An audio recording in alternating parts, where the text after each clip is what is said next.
Assalamualaikum warahmatullahi wabarakatuh. Salam sejahtera bagi kita semua. Pertama-tama, mari kita panjatkan puji syukur kehadirat Allah Subhanahu wa Ta'ala, di mana kita telah diberi nikmat sehat dan nikmat panjang umur. Salawat serta salam mari kita curahkan ke baginda kita Nabi besar Muhammad SAW.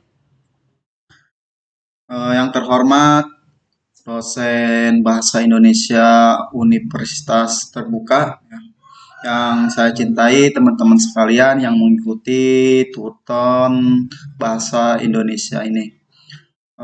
Di sini saya akan memperkenalkan diri. Nama saya Umar Saripudin dari UP BJJ UT Jakarta. Di sini saya sudah masuki semester 7. Di sini saya akan memberikan sedikit informasi ya tentang COVID-19. Langsung saja, yang pertama di sini ada asal COVID-19. Yang pertama, seperti dikutip dari WHO, virus corona berasal dari coronavirus atau disingkat COV, yang menyebabkan penyakit mulai dari flu biasa hingga yang lebih parah, yang ditularkan antara hewan dan manusia. Virus corona juga dikenal beredar pada hewan-hewan yang sebelumnya belum pernah menginfeksi manusia ya. Seperti di berita, kebanyakan berita itu dari kelelawar ya. Bisa saja penularannya itu bukan dari kelelawar saja, bisa saja misalkan dari kambing, dari sapi, atau misalkan dari yang lainnya ya. Oke, dilanjut. Di sini ada ciri-ciri terinfeksi virus COVID-19 ya. Yang pertama ada demam, terus batuk pilek, dan gangguan pernapasan. Di sini saya ambil contoh yang kebanyakan orang yang terkena ya. Yang pertama itu demam ya. Biasanya demam ini hampir kebanyakan semua orang gejalanya itu demam ya, batuk pilek dan gangguan pernapasan kebanyakan. Karena ya, di wilayah saya kebanyakan bahkan ada teman juga yang terkena virus COVID-19 ini ya, terutama yang paling menonjol itu demam, batuk pilek ya, gangguan pernapasan, sesak napas ya, itu yang paling utama. Ya, mungkin yang lainnya saya juga kurang tahu ya. Yang paling utama itu dari ketiga ini, demam, batuk pilek, gangguan pernapasan ya, itu yang paling utama dari teman yang pernah terkena COVID-19. Selanjutnya, jadi apa yang dimaksud virus corona sebenarnya dan kapan seorang bisa dikaitkan terjangkit virus tersebut ya.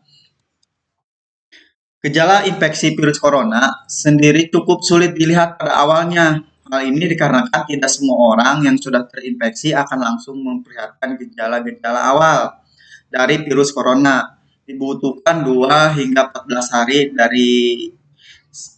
hari sampai orang yang sudah terinfeksi tersebut mengeluarkan tanda-tanda atau ciri-ciri virus corona yang tadi ya, yang demam, batuk ya. Terkadang ada juga yang demam ya, demam batuk padahal bukan virus corona, tetapi ya mungkin karena berita-berita ini itu jadi panik, yang tadinya cuma ini jadi penyakitnya nambah gejala. Selanjutnya,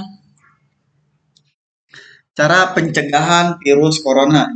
Di sini ada rekomendasi ya, dasar untuk mencegah penyebaran infeksi adalah yang pertama memakai masker. Masker ini ya, harus ya. Kadang di kita memakai masker itu sangatlah minim. Kebanyakan apalagi di pedesaan ya, di daerah saya ya kebanyakan tidak memakai masker ya. Karena ya begitu, karena termakan berita-berita ya. Jadi jarang sekali memakai masker ya. Padahal seharusnya harus memakai masker ya. Terus mencuci tangan ya. Apalagi habis berkeliaran, habis kerja, ini sangat dianjurkan sekali ya, diharuskan. Terus menjaga jarak. Ya, ini memang harus ini ya, menjaga jarak. Terus menjauhi kerumunan. Ya. Kebanyakan di kita ya acuh akan pencegahan ini ya, apalagi antara masker, kerumunan itu sangat sangat banyak sekali di kita ya. Terus hal-hal yang harus dilakukan ketika merasakan gejala COVID nih. Yang pertama tetap di rumah ya, ketika kita merasakan ada gejala yang tadi harus tetap di rumah, kalau bisa di dalam kamar. Yang kedua, memisahkan diri dari orang lain ketika sakit nih. Ketika kita merasakan sakit atau udah ada gejala, kalau bisa jangan berinteraksi kepada siapapun. Ketika sudah berkeluarga ya jangan sampai berkerumun sama istri, sama anak, ya sama keluarga lainnya. Kalau bisa isolasi aja di dalam kamar. Gunakan masker saat sakit. Nah, ini sangat penting sekali ya. Gunakan masker ketika sakit, jangan sampai tidak ya. Takutnya ketika kita batuk atau bersin, si virusnya menyebar ke tempat-tempat yang lain. Itu sangat berbahaya. Jadi, gunakan masker saat sakit. Terus beritahu kepada dokter tentang keadaan Anda ya. Di sini sekarang-sekarang ini banyak banyak sekali aplikasi ya, aplikasi yang bisa chat dokter ya lewat lewat HP banyak sekali ya, mungkin teman-teman sekalian sudah tahu ya, aplikasi ya kita ini aja konsul aja lewat itu ya, lewat aplikasi.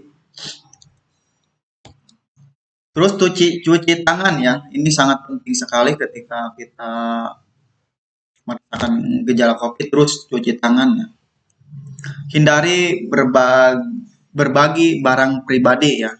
Jadi teman-teman sekalian yang ketika merasakan gejala COVID, ya hindari ini berbagi barang pribadi. Apalagi ketika makan, kalau bisa makan itu cuci piring sendiri. Ya, alat-alat bekas makan, bekas kita cuci sendiri ya, kalau bisa. Terus selalu waspada dengan gejala COVID. Ketika gejala COVID semakin memburuk, ya usahakan kalau bisa ya kita konsultasi sama keluarga, kalau bisa dibawa ke rumah sakit ya, yang menangani COVID. Oke, nah ini dia penanganan pasien COVID di rumah sakit. Ini yang terakhir ya, gejala kalau sudah makin parah. Lanjut, sekian, terima kasih ya. Itulah yang harus kita lakukan ya di masa pandemi, terutama memakai masker ya. Mohon maaf jika penjelasan tadi kurang dimengerti dan sedikit singkat ya, karena mungkin masih tahap belajar juga. Terus mohon maaf juga kepada dosen bahasa Indonesia, pelajaran bahasa Indonesia ya, saya menggunakan kaos, tidak menggunakan kemeja, dan pencahayanya gelap. Sekian penjelasan sedikit tentang COVID ya. Mohon maaf bila ada kata-kata kurang berkenan dan penjelasannya sedikit kurang dimengerti ya. Mohon maaf. Wassalamualaikum warahmatullahi wabarakatuh.